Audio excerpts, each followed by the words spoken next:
do not get confused. I know the channel only started quite a few weeks back with me buying this car, but that was actually filmed a year ago to this day, the day this video goes up. Which means I've now owned CC for an entire year. So what has 1 year of EP3 ownership been like? Pretty much easy, is what I can say. I've had to do very little in the way of repairs.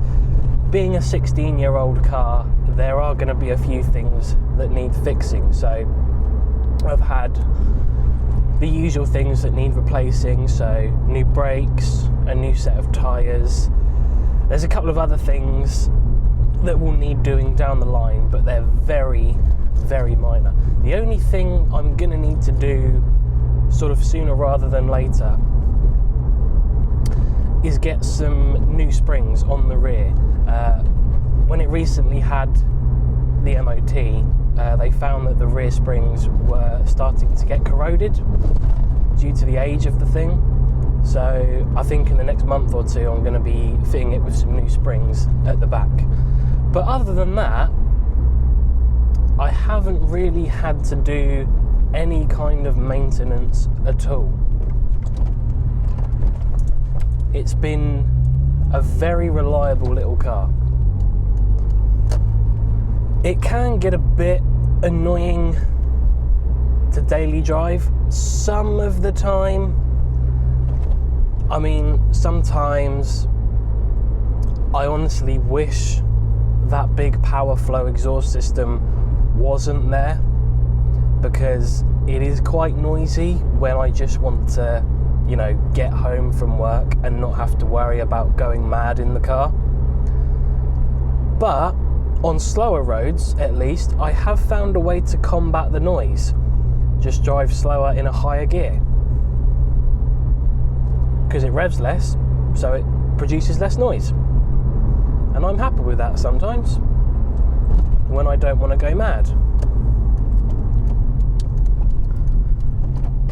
Other things, I would say it's annoying that there's only 2 seat belts in the back rather than 3, like you would get in a normal, well, another car, most other cars. But since I've had it, I've only ever had one person in the back, so actually it's not that big of a deal. The biggest problem daily driving this car, however, is trying to manage the fuel. Now, I really, really don't like the fact that it hasn't got an onboard computer. It's got a trip computer that tells you how many miles you've done on a tank, but there's no onboard computer telling you your average MPG, how much range you've got left. And I get that's not really the reason you buy a Type R. However, it would be nice to know roughly how much fuel I do have left, because I drive it every day, basically. Which brings me neatly onto the fuel gauge itself. It's a massive troll, in that in the first half it dips quite slowly, and then when you get to the second half it drops like there's no tomorrow. Example, this is what it looks like around the 100-mile mark. This is what it looks like around the 200-mile mark. And this is what it looks like around the 250-mile mark. Sometimes it drops even quicker, and that's by driving it perfectly normally with the occasional VTEC here and there. And sometimes the fuel warning light can come on and I'll still have about 10 litres of fuel in the tank. I know this because the car has a 10 litre, it has a 50 litre fuel tank, and when it's been on almost empty, and I filled it up at a petrol station, it said that I have put 40 litres in, which means that teeny tiny little bit at the end was still 10 litres of fuel. That's why I wish it had an onboard computer, because I know they're not completely accurate, but they give you a bit more of an idea of how much you've got left. So now I've just resorted to filling up every time I get down to about 1/8 of a tank, because it's just easier. And it does seem to run very low, around 280 to 300 miles. I've managed to get 320 miles out of a full tank before. Don't ask me how, because I wasn't driving it any differently. So the fuel is very weird in this car, or at least the fuel gauge would have you believe. But if you can put up with an honestly questionable fuel gauge, all in all, it's really not bad at all to use as a daily driver. And even though I've had it a year, I have no intentions or plans to get rid of it anytime soon. So, future plans for the car. There is quite a lot I want to do. Most of the mods are going to be interior based, if I'm honest. There's not a whole lot I want to do in terms of performance. Maybe up it a bit more from its current 211 horsepower, but I'm not going to supercharge it, I'm not going to turbo it. I like the performance the way it is, because that's how it was intended to be. If I wanted to up it to a 4-wheel drive 400 horsepower monster like some people do, I'd just go and buy an Audi RS, whatever. The only thing I may do as far as performance goes, or at least noticeable performance, is maybe get a new air filter on it, because that Mugen one, good as it may be, it's very big, and trying to actually take the cover off it to change and or replace the filter is an absolute nightmare, because there's so much other stuff in the way, and it's so big that it just crashes into everything. Other than that, I plan on painting the rocker cover eventually, because that's all chipped and faded away.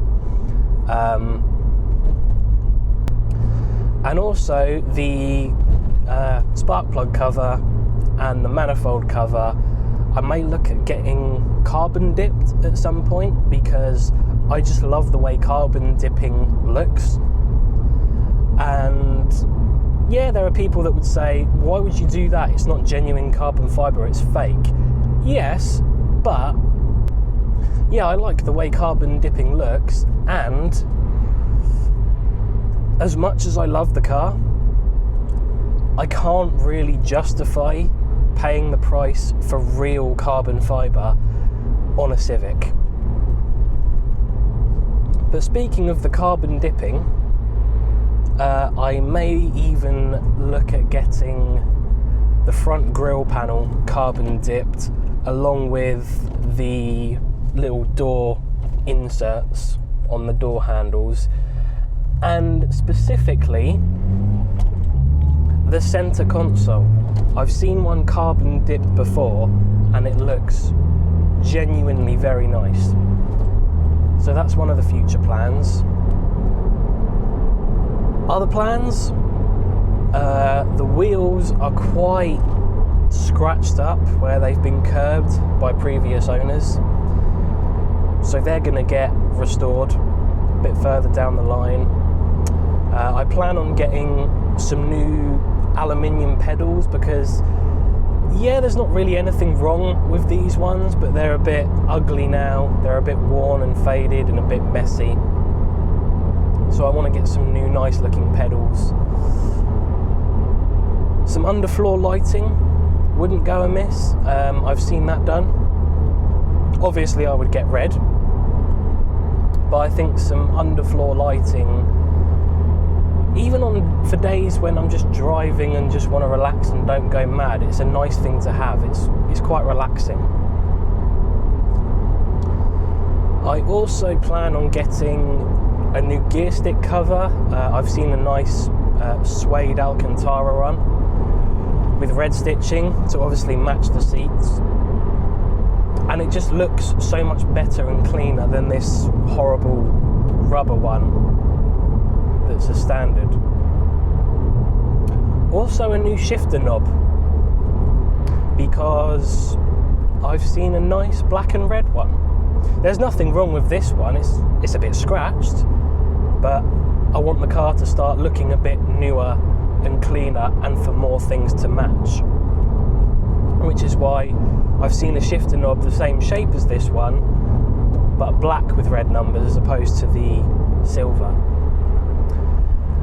And finally, I am going to be fitting a new stereo system at some point. I'm looking at getting one of those, I think they call it a double din system, where it's got the screen and you can have your Spotify and Android Auto and digital radio and all that jazz on it.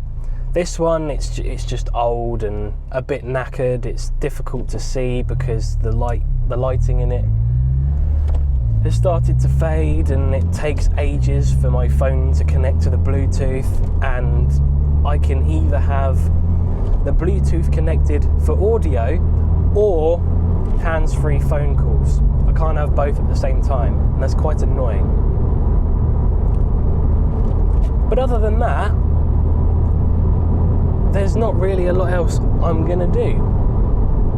I may look at a different set of rims down the line. I've seen some 6-spoke alloys that I quite like, but that's not going to be for quite a while yet. But anyway, that is pretty much going to do it for the video. I didn't have much time this time round to do a bigger video with some fancier editing, and I thought, oh, I've got to get a video up that coincides with the current schedule for the channel, so I had to sort of whip something up quick, and I thought, oh, I've had the car nearly a year.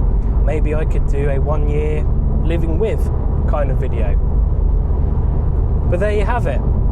Apart from a few minor setbacks that you can get over pretty quickly, it's a very easy, nice car to live with every day. Couple of mods should improve that overall living with quality, and that's that.